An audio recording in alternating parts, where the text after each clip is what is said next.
चलिए शुरू करते हैं न्यूज पथ पर सफर। और सबसे पहले ऐसी तस्वीरें जिनका जिक्र सरे रहा है।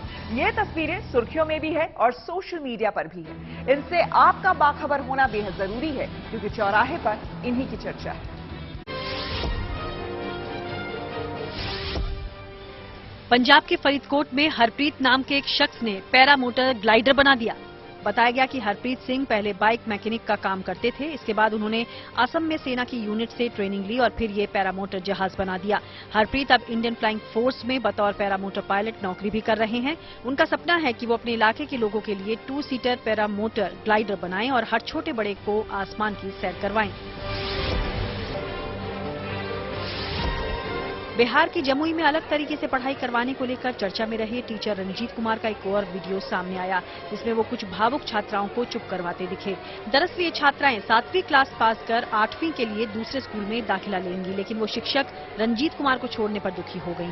स्कूल में अपने आखिरी दिन जब ये छात्राएं रोने लगी तो शिक्षक रंजीत कुमार भी भावुक हो गए। हालांकि इसके बाद उन्होंने बच्चों को कॉपी और पेन दिया, साथ ही उनके अच्छे भविष्य की भी कामना की।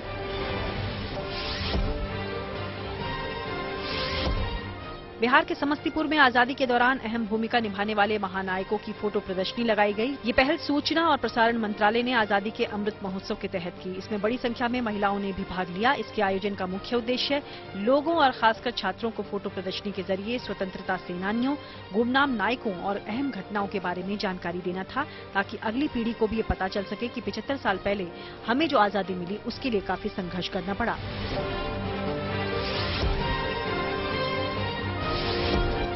महाराष्ट्र के नांदेड़ में एक रिटायर्ड पुलिसकर्मी शेख अब्दुल सुर्खियों में आ गए। दरअसल वो रोजाना 4 घंटे ट्रैफिक पर निगरानी रखते हैं। इसके लिए वो कोई वेतन भी नहीं लेते। शेख अब्दुल 25 सालों तक पुलिस महकमे में रहे। उन्होंने कई सालों तक इसी इलाके में काम किया और साल 2020 में रिटायर्ड हो गए। पर अब भी वो सड़क पर खड़े होकर ये नेक काम करते हैं। इसके लिए वहाँ हर कोई उनकी तारीफ कर रहा है। झारखंड के जमशेदपुर में एक संगठन ने पहल करते हुए पुलिस को 100 फर्स्ट एड किट दी। इस किट का इस्तेमाल हाईवे पर किया जाएगा। इन्हें ऐसी जगहों पर रखा जाएगा जहां सड़क हादसों के ज्यादा मामले सामने आए हैं। इस फर्स्ट एड किट में स्ट्रेचर भी शामिल हैं, जिन्हें पेट्रोलिंग वाहनों में रखा जाएगा ताकि तुरंत घायलों को मदद मिल सके।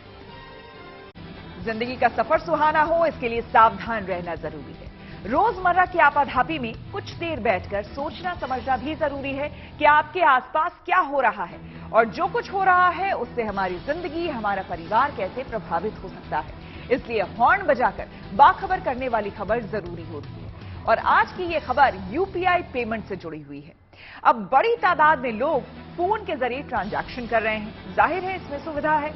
यूपीआई के जरिए एक खाते से दूसरे खाते में पैसा ट्रांसफर हो जाता है, लेकिन इस सुविधा में सावधानी की बहुत जरूरत है, क्योंकि कुछ शातिर अपराधी यूपीआई के जरिए आपके खाते में सेंध लगा सकते हैं। हाल ही में मुंबई में करीब 80 लोगों के साथ ऐसी ठगी की गई है। इसलिए जरूरी है कि इसे लेकर सावधानी वाला हॉर्न बजाया जाए।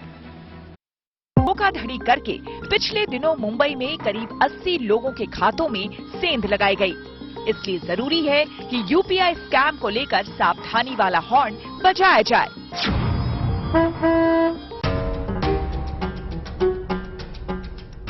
पहले आपका ये समझना जरूरी है कि इस ऑनलाइन फर्जीवाड़े को कैसे अंजाम दिया जा रहा है। इसके लिए पेमेंट मिस्टेक तरकीब इस्तेमाल किया जा रहा है। यानी स्कैमर लोगों को यूपीआई ऐप पर कुछ पैसे भेजते हैं, फिर फोन करके कहा जाता है कि पैसा गलती से ट्रांसफर हो गया। उसके नंबर पर पैसा वापस भेजने की गुजारिश की जाती है। जैसे ही कोई आदमी यूपीआई ऐप के जरिए पैसे भेजता है, उसके फोन में एक मैलवेयर चला जाता है और इसके जरिए बैंक डिटेल हासिल करके बैंक खाते में सेंध लगाई जाती है। इस तरह लोगों को पता भी नहीं चलता और खाते से भारी भरकम रकम गायब हो जाती है। इसी तरीके का इस्तेमाल करके मुंबई में करीब 80 लोगों से 1 करोड़ रुपए से ज्यादा की ठगी की गई। यूपीआई से पेमेंट करना आसान है। पेमेंट का ये तरीका सुविधाजनक है, लेकिन कोई सोच भी नहीं सकता कि साइबर ठग इसके जरिए आपके खाते तक पहुंच सकते हैं। आप तो पैसे वापस करके नेकी दिखाएंगे, लेकिन वो आपके पैसे उड़ा लेंगे। और चिंता की बात इसलिए है क्योंकि ऐसी ठगी बड़े पैमाने पर हो रही है। वित्त मंत्रालय की एक रिपोर्ट के अनुसार 2022-23 के बीच यूपीआई लेन देन के 95,000 से अधिक धोखाधड़ी के मामले दर्ज किए गए। इसलिए जरूरी है कि इस लेन देन में आप सावधान रहें। अगर आपके खाते में अनजान तरीके से पैसे आते हैं और उन्हें वापस मांगा जाता है तो सतर्क हो जाइए। अगर आपके साथ ऐसा हो तो आप कह सकते हैं कि नजदीक के पुलिस स्टेशन आकर पैसे ले जाएं, या फिर जवाब दीजिए कि आपने ट्रांजैक्शन के बारे में बैंक को जानकारी दे दी है। यूपीआई के जरिए हो रही ठगी से बचिए और दूसरों को भी सावधान करने के लिए हॉर्न बजाना भी जरूरी है। गलती से पैसा आपके खाते में चला गया है, प्लीज उसे वापस कर दीजिए। फोन पर ये लाइन सुनते ही आप सतर्क हो जाइए, क्योंकि मुमकिन है कि ये कॉल किसी शातिर ठग का हो। इस यूपीआई स्कैम से बचने के लिए और क्या करना चाहिए, इसे हमने समझा साइबर एक्सपर्ट अनुज अग्रवाल से। यूपीआई ऐप के माध्यम से पैसे को गलती से आपके अकाउंट में भेजने की रिक्वेस्ट करने वाले लोग अक्सर कॉम्प्रोमाइज्ड यूपीआई ऐप्स के लिंक ऐसे टारगेट लोगों को भेजते हैं। उन लिंक्स को यूज करने पर एक रिमोट एक्सेस टूल आपके फोन में डाउनलोड हो जाता है, विक्टिम के फोन में डाउनलोड हो जाता है, और उस ऐप के माध्यम से साइबर अपराधी फोन में उपस्थित निजी डाटा जैसे यूजर नेम, पासवर्ड, ओटीपी इत्यादि को देख लेते हैं और उसका इस्तेमाल करते हुए वो विक्टिम के अकाउंट्स को खाली कर देते हैं। इस प्रकार के फ्रॉड से बचने के लिए कभी भी लिंक द्वारा भेजे गए यूपीआई ऐप को डाउनलोड ना करें। हमेशा अपने ऑथराइज्ड बैंक के ही यूपीआई ऐप का इस्तेमाल करें। व्हाट्सएप इत्यादि पर भेजे गए लिंक्स को क्लिक करके डाउनलोड किए गए यूपीआई ऐप पहले से ही कंप्रोमाइज्ड हो सकते हैं और उनका इस्तेमाल करने से आपकी निजी जानकारी क्रिमिनल्स तक पहुंच सकती है। पैसे वापस मांगने की तरकीब से आपके फोन की डिटेल हासिल की जा सकती है, लेकिन इसके अलावा भी ऑनलाइन ठगों के पास कई तरीके हैं। इसलिए अगर यूपीआई स्कैम से बचना है तो कुछ बातों का जरूर ध्यान रखना चाहिए। आपको बता दें कि पहली बात तो ये कि अपना यूपीआई पिन किसी के साथ शेयर ना करें। पिन स्ट्रांग हो ताकि कोई आसानी से इसका अंदाजा ना लगा सके। दूसरी बात कि बैंक के विश्वसनीय यूपीआई ऐप का इस्तेमाल करें। ऐप को विश्वसनीय सोर्स से ही डाउनलोड करना चाहिए। पेमेंट शुरू करने से पहले हमेशा भुगतानकर्ता के डिटेल की जांच कीजिए। उसका नाम, यूपीआई आईडी को गौर से देखिए। अनजान लोगों की कॉल मत रिसीव कीजिए, उनके मैसेज पर ध्यान मत दीजिए। जरूरी है कि ऐप में ट्रांजैक्शन लिमिट को इनेबल कर दें ताकि कोई खाते तक पहुंच भी जाए तो नुकसान कम से कम हो। अपने यूपीआई ऐप का हमेशा लेटेस्ट वर्जन इस्तेमाल करें, क्योंकि इससे सुरक्षा बढ़ जाती है। अपने यूपीआई लेन देन पर नियमित रूप से नजर रखें और संदिग्ध गतिविधि की सूचना तुरंत अपने बैंक को दें। आखिर में एक अहम बात, एक से अधिक यूपीआई ऐप का इस्तेमाल ना करें। इससे फायदा तो नहीं खास होगा, लेकिन नुकसान होने की आशंका बनी रहेगी। प्रधानमंत्री नरेंद्र मोदी ने विपक्ष से निपटने के लिए एक स्पेशल प्लान बनाया है। सीधे आपको लिए चलते हैं न्यूज एक्सप्रेस पर, जहां पर देश से जुड़ी कुछ और जरूरी खबरें कर रही हैं आपका इंतजार है। दिल्ली में संसद भवन परिसर में बीजेपी संसदीय दल की बैठक हुई। इसमें प्रधानमंत्री मोदी ने कहा कि विपक्ष काफी तीखे हमले कर सकता है। इसके जवाब में पीएम ने अपने नेताओं को सरकार के काम की जानकारी लोगों तक पहुंचाने के निर्देश दिए। प्रधानमंत्री मोदी ने दिल्ली में भारतीय जनता पार्टी के रिहायशी कॉम्प्लेक्स और ऑडिटोरियम का उद्घाटन किया। ये रिहायशी कॉम्प्लेक्स और ऑडिटोरियम पार्टी मुख्यालय के सामने ही बनाए गए हैं। इस उद्घाटन कार्यक्रम में बड़े नेताओं के अलावा पार्टी के बड़े सांसद भी मौजूद रहे। दिल्ली हाईकोर्ट ने मानहानि मामले में उद्धव ठाकरे, आदित्य ठाकरे और संजय राउत को समन भेजा। इस मामले में उनसे जवाब मांगा गया। इससे पहले एकनाथ शिंदे गुट के सहयोगी राहुल शेवाले ने ये मानहानि केस दायर किया था। अब इस मामले की अगली सुनवाई 17 अप्रैल को होगी। यूक्रेन युद्ध के दौरान वहां से लौटे मेडिकल छात्रों के लिए अच्छी खबर है। भारत सरकार ने साफ किया कि ऐसे छात्रों को MBBS फाइनल की परीक्षा पार्ट 1 और पार्ट 2 क्लियर करने का मौका मिलेगा। हालांकि उन्हें यहां के किसी मेडिकल कॉलेज में दाखिला नहीं दिया जाएगा। उन्हें 1 साल के अंदर परीक्षा पास करनी होगी। ये परीक्षा भारतीय MBBS परीक्षा के पैटर्न पर होगी। फिर उन्हें एग्जाम पास करने के बाद 2 साल की इंटर्नशिप करनी होगी। सरकार ने साफ किया कि ऐसे छात्रों के पास फाइनल एग्जाम की परीक्षा पास करने का ये आखिरी मौका होगा।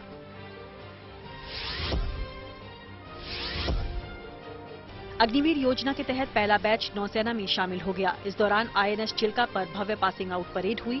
इस दौरान नौसेना प्रमुख एडमिरल R हरिकुमार भी वहां मौजूद रहे। अयोध्या में बन रहे राम मंदिर के लिए महाराष्ट्र के चंद्रपुर में सागौन की लकड़ियां भेजी जाएंगी। इसके लिए पहले शुक्रवार को बड़ी धूमधाम से पूजा होगी। चंद्रपुर के बल्लारपुर में मध्य भारत का सबसे बड़ा लकड़ी बिक्री केंद्र है। यहीं से लकड़ी भेजी जा रही है। इसका इस्तेमाल राम मंदिर के गर्भगृह और मुख्य द्वार बनाने के लिए किया जाएगा। बताया जाता है कि यहाँ की लकड़ी का इस्तेमाल नए संसद भवन में भी किया गया है।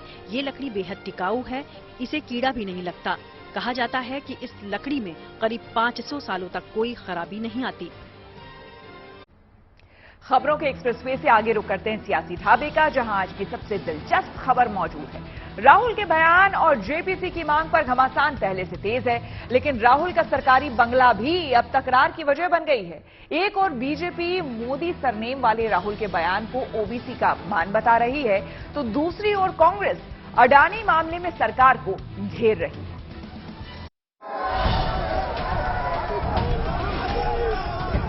शब्द राहुल गांधी के हैं, संस्कार सोनिया गांधी का है, बस जबान युवा कांग्रेस की है।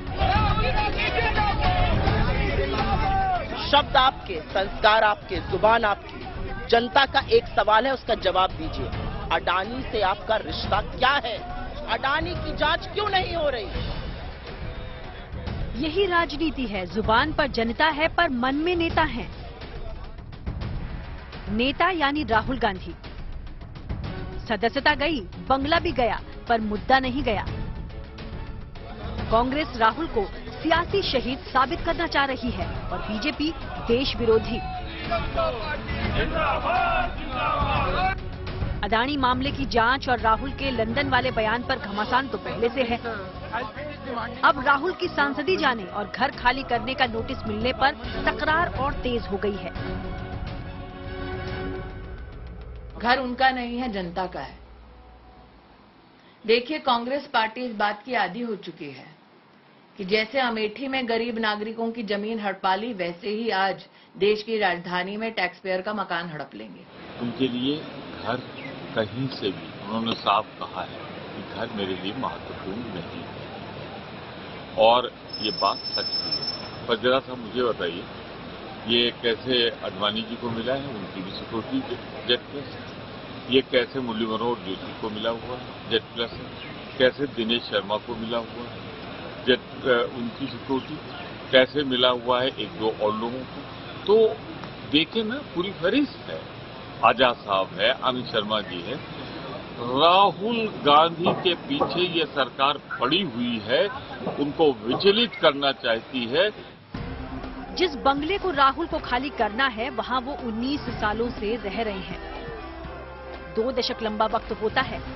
बंगले में राहुल की यादों की ऊंची इमारत बन चुकी है। इसलिए जब नोटिस का जवाब दिया तो भावनाएं भी उमड़ आईं। पर भारी मन से ये जरूर लिखा कि आदेश का पालन होगा। इसके बाद सवाल उठे कि राहुल गांधी रहेंगे कहां? अब वो लोग पूरी कोशिश करेंगे उनको कमजोर करने के लिए, लेकिन घर खाली करे तो वो अपने माता के घर में जाके रहेंगे या कहीं हमारे पास आएंगे, हम खाली करके देंगे। कांग्रेस की भावनाएं जनता को न छू जाए, इसके लिए पूरी सतर्कता बरत रही है बीजेपी। बार बार लंदन में दिए राहुल के बयान के साथ साथ मानहानि केस की याद दिला रही है। नरेंद्र मोदी की इमेज पर प्रहार करने के लिए उन्होंने विदेश में झूठ बोला, देश में झूठ बोला, देश की संसद में झूठ बोला, और संसद के अपने भाषण में जो झूठ बोला उसको पूरे देश ने सुना। अडानी और मोदी के संबंधों की परत दर परत खुल रही है। मोदी जी पूरी तरह से बेनकाब हो चुके हैं और अब ये सवाल जनता पूछ रही है, ऐसा कौन है अडानी जिसको बचाने के लिए सारी सरकार मैदान में कूद पड़ी है। मानहानि केस को बीजेपी ने ओबीसी के अपमान का मुद्दा बना दिया है। राहुल से माफी की मांग हो रही है। विपक्षी पार्टियों के साथ कांग्रेस दिल्ली की सड़कों पर जुलूस निकाल रही है। इन सब के बीच संसद की बात करें तो काम पहले भी ठप था, आज भी नहीं हुआ। स्पीकर की कुर्सी पर कागज फेंके गए, हंगामा हुआ और कार्यवाही स्थगित हो गई। खबर है कि विपक्ष लोकसभा स्पीकर के खिलाफ अविश्वास प्रस्ताव लाने की तैयारी में है, यानी घमासान और तेज होने वाला है। Bureau report, good news today. उधर प्रधानमंत्री ने भी अदालत और जांच एजेंसियों पर सवाल उठाने के लिए कांग्रेस और विपक्ष को निशाने पर लिया है। प्रधानमंत्री ने दिल्ली में बीजेपी मुख्यालय में पार्टी के नए आवासीय परिसर का उद्घाटन किया और अपने भाषण में विपक्ष पर वो जमकर बरसे।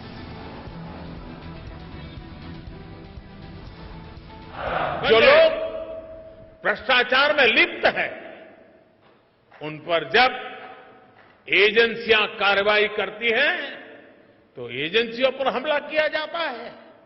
जब कोर्ट कोई फैसला सुनाता है तो कोर्ट पर सवाल उठाए जाते हैं, न्यायिक प्रणाली पर हमले होते हैं। आप सब देख रहे हैं, कुछ दलों ने मिलकर भ्रष्टाचारी बचाओ अभियान छेड़ा हुआ है। आज भ्रष्टाचार में लिप्त जितने भी चेहरे हैं, वो सब एक साथ एक मंच पर आ रहे हैं।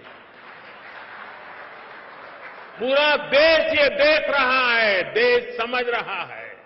अब जब हम इतना सारा करेंगे तो कुछ लोग तो नाराज होंगे ही होंगे।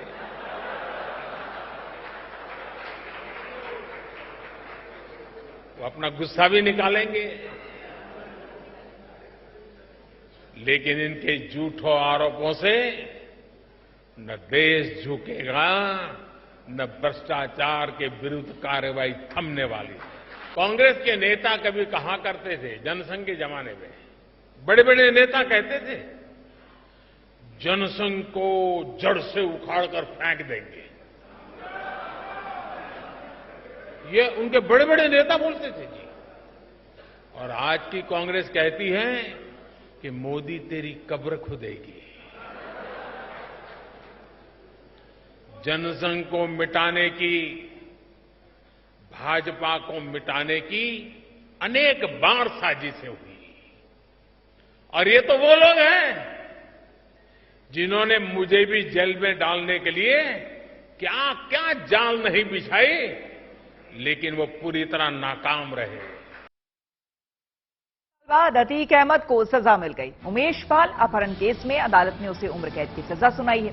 इससे पहले अदालत ने अतीक समेत 3 आरोपियों को दोषी करार दिया, जबकि अतीक के भाई अशरफ समेत बाकी 7 आरोपियों को बरी कर दिया। अतीक के खिलाफ 100 से ज्यादा मामले दर्ज हैं, लेकिन ये पहला मामला है जिसमें उसे सजा सुनाई गई है। कोर्ट का ये फैसला इसलिए बेहद अहम माना जा रहा है क्योंकि उमेश पाल की इसी साल 24 फरवरी को गोली मारकर हत्या कर दी गई थी।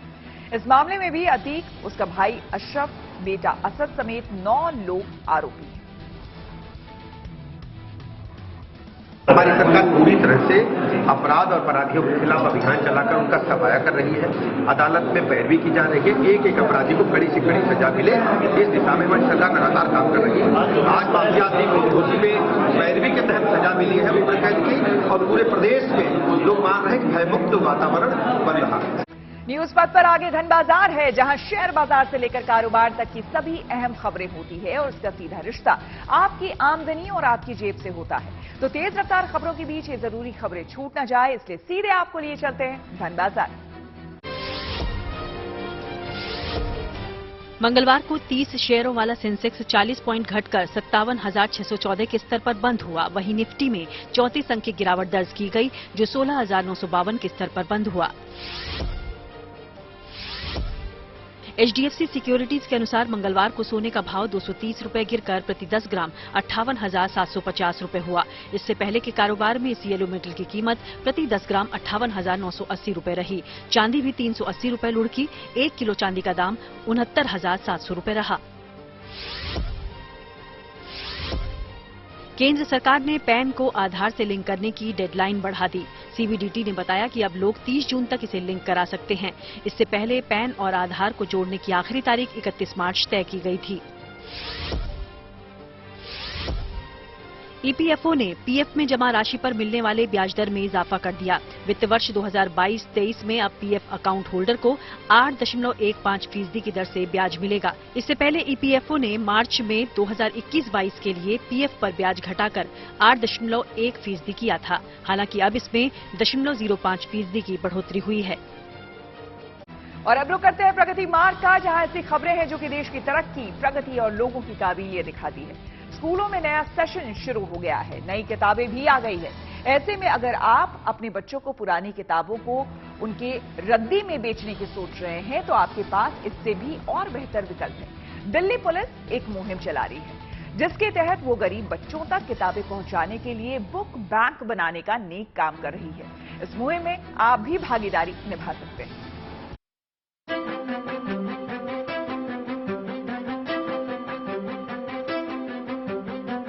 इन किताबों और अभिभावकों को देखकर अगर आप सोच रहे हैं कि ये कोई स्कूल परिसर या कोई बुक फेयर है, तो ऐसा बिल्कुल नहीं है।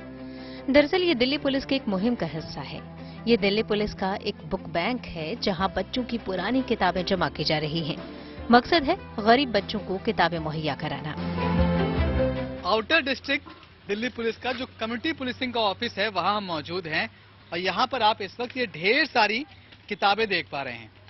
यहाँ पर एक नई मुहिम शुरू की गई जिसका नाम है बुक बैंक।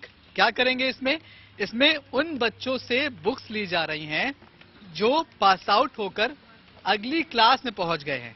अब अगली क्लास में पहुंच गए हैं तो पिछले क्लास की बुक्स उनके किसी काम की रही नहीं, तो दिल्ली पुलिस उनसे ये बुक्स कलेक्ट कर रही है।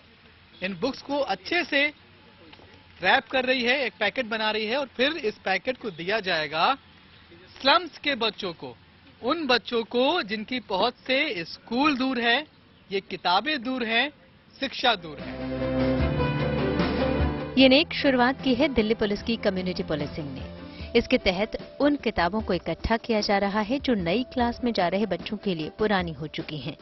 दिल्ली पुलिस इन्हीं किताबों से गरीब बच्चों तक शिक्षा की अलख जगाने की मुहिम में जुटी है।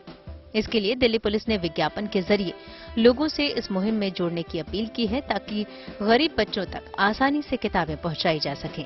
इसके लिए दिल्ली पुलिस ने बाकायदा ईमेल, फोन नंबर और QR कोड भी शेयर किया है, ताकि लोगों को अपनी पुरानी किताबें जमा कराने में किसी तरह की कोई परेशानी न हो। और पुलिस की इस सराहनीय पहल को लोगों का भरपूर साथ भी मिल रहा है।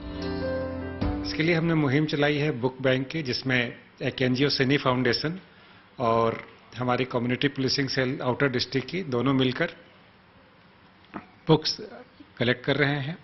इसके लिए आपने देखा हुआ कुछ दिनों पहले हमने न्यूज़पेपर में भी रिपोर्टिंग की थी। हमने अपनी मेल ID शेयर किए थे, मोबाइल नंबर शेयर किए थे और उसका बहुत ही अच्छा रिस्पांस मिला है, जहां पे दिल्ली के कोने कोने से लोग हमें मेल भेज के बता रहे हैं कि वो हमें बुक्स देना चाहते हैं। किताब देने आए लोग भी इसे एक शानदार पहल मानते हैं। हम ये न्यूज़पेपर वाला आता है वो ले जाता है उनको। तो न्यूज़पेपर अपने कुछ लास्ट 1 वीक पहले हमने न्यूज़पेपर में देखा था कि ये दिल्ली पुलिस की एक मुहिम चल रही है जिसमें गरीब बच्चों को डोनेट किया जा रहा है। तो फिर मैंने मेल की उनको, जो मेल ID दिया था उन्होंने, और वहाँ से रिप्लाई आज ही आया मॉर्निंग में कि आप यहाँ दे सकते हैं। तो आज बच्चे को लेके मैं यहाँ आया हूँ। तो अब आपको लग रहा है कि कुछ ढंग की जगह पे कोई अच्छा काम? नहीं, अच्छा काम तो है ही। कहीं अच्छी जगह जाएंगे, किसी बच्चे को मतलब जो नहीं खरीद सकते उनको मिलेंगी, जो अफोर्ड नहीं कर सकते। मैं कक्षा 4वीं में पढ़ता हूँ और मैं 5वीं में प्रमोट हो रहा हूँ। तो मैं चाहता हूँ कि मैं 4th क्लास की बुक गरीब बच्चों को डोनेट करूँ, इसलिए मैं यहाँ पर गरीब बच्चों को 4th क्लास की बुक डोनेट करने आया हूँ। किताब कलेक्ट करने से लेकर किताब की पैकेजिंग करके गरीब बच्चों तक पहुँचाने की पूरी व्यवस्था आउटर डिस्ट्रिक्ट की कम्युनिटी पुलिसिंग को हेड करने वाले ASI मनीष मधुकर के जिम्मे है।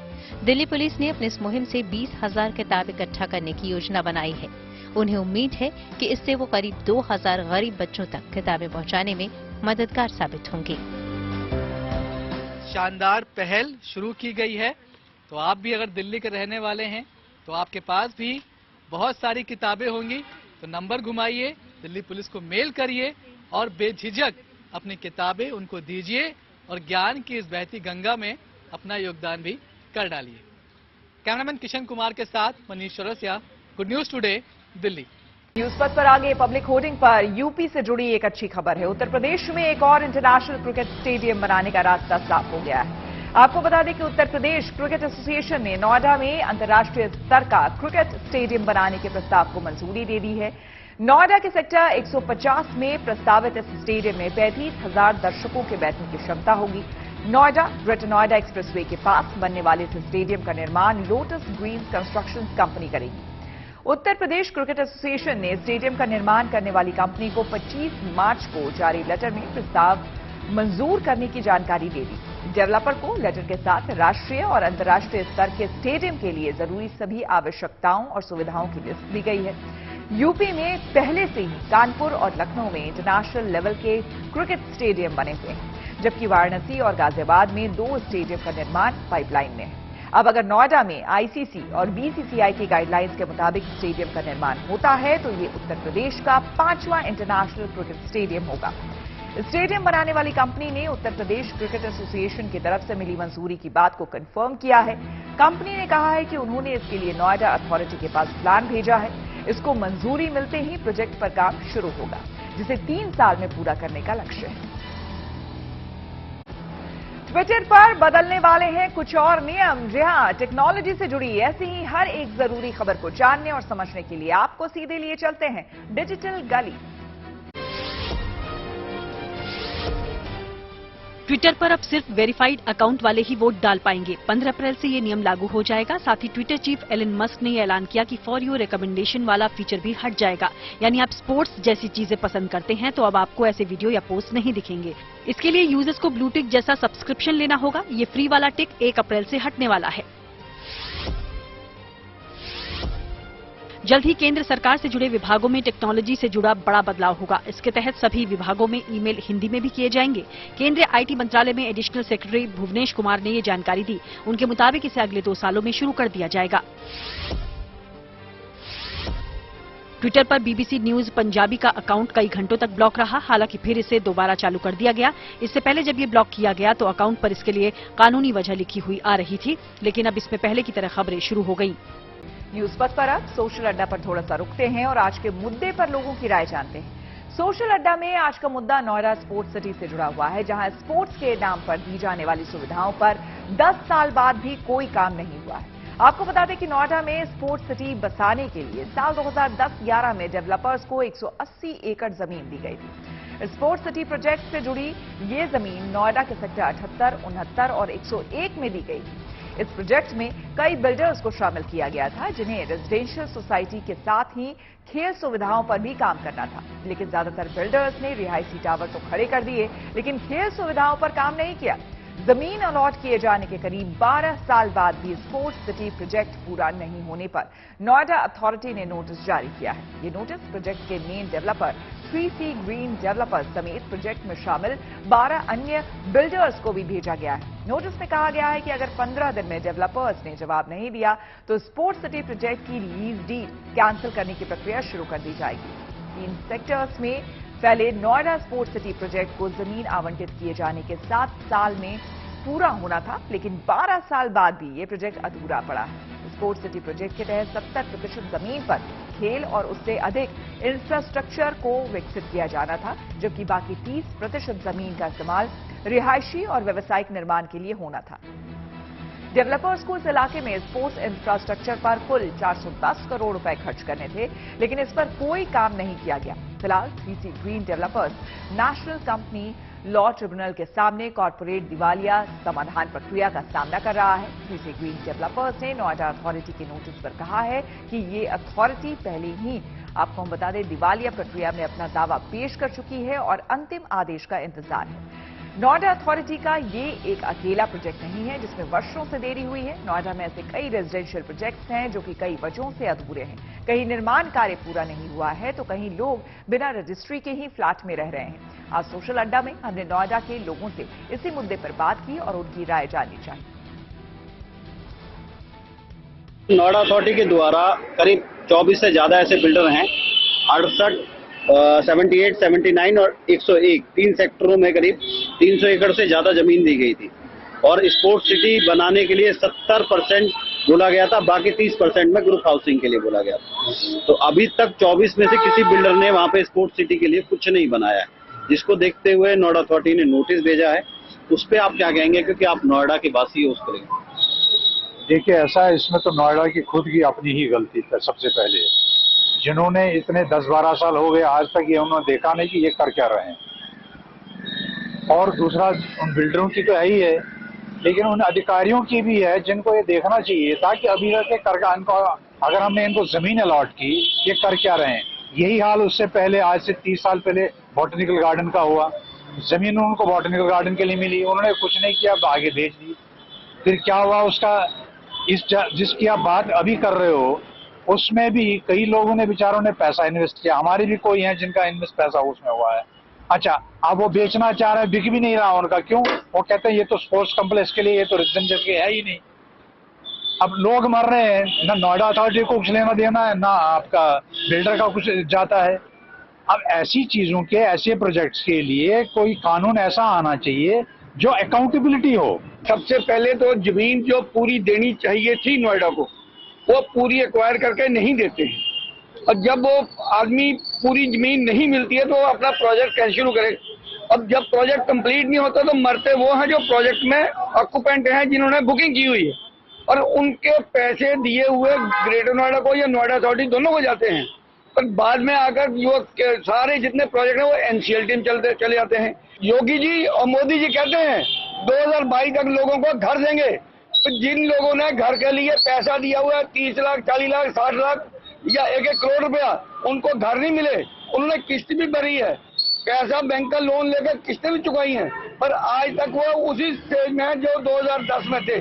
इसके लिए कसूरवार नोएडा अथॉरिटी या ग्रेटर नोएडा अथॉरिटी है। जब नोएडा अथॉरिटी ने किसी बिल्डर को जमीन अलॉट करी, अलॉटेड हुई, तो वो लैंड एक जो सैंक्शन प्लान था उसके तहत उन्होंने उसको लैंड दी। अगर दी तो अगर उसमें नहीं बना तो बिल्डरों पे कार्रवाई होनी चाहिए। और अगर उनके सैंक्शन प्लान के थ्रू उनको लैंड नहीं मिली और अधिकारियों ने पैसे खा के उनको अंदर ही अंदर उनपे जो बच्चों के लिए स्पोर्ट्स के लिए लैंड थी उन दोनों ने टावर्स बना दिए, इलीगल तरीके से यूज करा। अभी आपने कुछ दिन पहले भी देखा था कि सुपरटेक का एक प्रोजेक्ट था जिसपे उन्होंने पार्क के लैंड पे फ्लैट्स बना दिए थे, बल्कि वो लैंड अलॉटेड सिर्फ पार्क के लिए हुई थी और वो फिर भी सुप्रीम कोर्ट के ऑर्डर पे उन फ्लैट्स को गिराया गया। और ये तो लोग हमेशा से ही जानते हैं कि नोएडा अथॉरिटी एशिया में क्या, मतलब एशिया में कहते हैं सबसे भ्रष्ट अथॉरिटी है। अब देखो इन पे कार्रवाई तो देखो, जिसकी भी गलती है, अगर बिल्डर की गलती है लैंड अलॉटेड होने के बाद उसने नहीं बनाई तो कार्रवाई उन पे भी होनी चाहिए और अधिकारियों पे भी होनी चाहिए जिन्होंने पैसे खा के स्पोर्ट्स के लिए लैंड को टावर में तब्दील करके। अमेरिका में H-1B वीजा वालों के लिए आई है अच्छी खबर। सीधे आपको लिए चलते हैं न्यूज एक्सप्रेसवे पर, जहां पर विदेश से जुड़ी कुछ और जरूरी खबरें कर रही हैं आपका इंतजार। अमेरिका में अप्रवासी भारतीयों समेत दूसरे विदेशियों के लिए गुड न्यूज है। वहां नागरिकता और इमिग्रेशन के मामले देखने वाली संस्था USCIS यानी United states citizenship and immigration services ने साफ किया है कि कई विकल्प ऐसे हैं जिनसे छटनी के शिकार हुए लोग 60 दिन बाद भी अमेरिका छोड़ने से बच सकते हैं। USCIS के निदेशक M. जड्डू के मुताबिक ये मानना गलत है कि H-1B वीजा रखने वाले बर्खास्त कर्मचारियों को 60 दिनों के अंदर देश छोड़ना होगा। उन्होंने कहा कि ऐसे लोग दूसरे विकल्पों और नियमों के जरिए आवेदन कर सकते हैं। इस बीच कहा जा रहा है कि अमेरिका को H-1B वीजा के लिए 65,000 आवेदन मिले। अमेरिका में ये वीजा अप्रवासियों को दिया जाता है ताकि वो वहां काम कर सकें। उत्तर कोरिया परमाणु बम बनाने का काम और तेज करेगा। वहां के राष्ट्रपति किम जोंग उन ने यह आदेश दिया। उन्होंने अपने वैज्ञानिकों को बम बनाने और इससे जुड़ी चीजों का उत्पादन बढ़ाने को कहा। बताया गया कि किम ने अपने परमाणु हथियार संस्थान में अधिकारियों और वैज्ञानिकों के साथ एक बैठक की। इसी बैठक में उन्होंने ये लक्ष्य रखा ताकि उनकी सेना अमेरिका और दक्षिण कोरिया को जवाब देने के लिए हर वक्त और हर तरह से तैयार रहे। इसराइल में हो रहे प्रदर्शनों के बाद वहां के प्रधानमंत्री बेंजामिन नेतन्याहू को बैकफुट पर आना पड़ा और उन्होंने अपना फैसला पलट दिया। नेतन्याहू ने विवादित न्यायिक बिल को वापस ले लिया। उन्होंने इस बिल को टालने की मंजूरी दे दी। बिल का इसलिए विरोध हो रहा था क्योंकि वहां अगर ये कानून पारित हो जाता तो संसद को आम बहुमत के साथ सुप्रीम कोर्ट के फैसलों को पलटने का भी अधिकार मिल जाता। इसके अलावा जजों की नियुक्तियों पर भी आखिरी मोहर सरकार ही लगाती। रूस की नौसेना ने जापान सागर में एक सुपरसोनिक एंटी शिप मिसाइल दागी। इस बात की जानकारी खुद रूसी रक्षा मंत्रालय ने दी। उसके मुताबिक ये मिसाइल पैसिफिक फ्लीट के जहाजों से छोड़ी गई।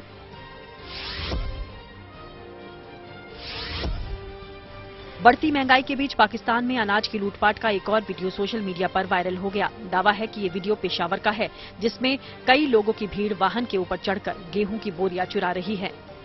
सिद्धार्थ रावत ने मैसूर ओपन टेनिस टूर्नामेंट में किया शानदार आगाज। आपको सीधे लिए चलते हैं खेल चक्कर, जहां पर खेल जगत से जुड़ी कुछ और खबरें आपका इंतजार कर रही हैं।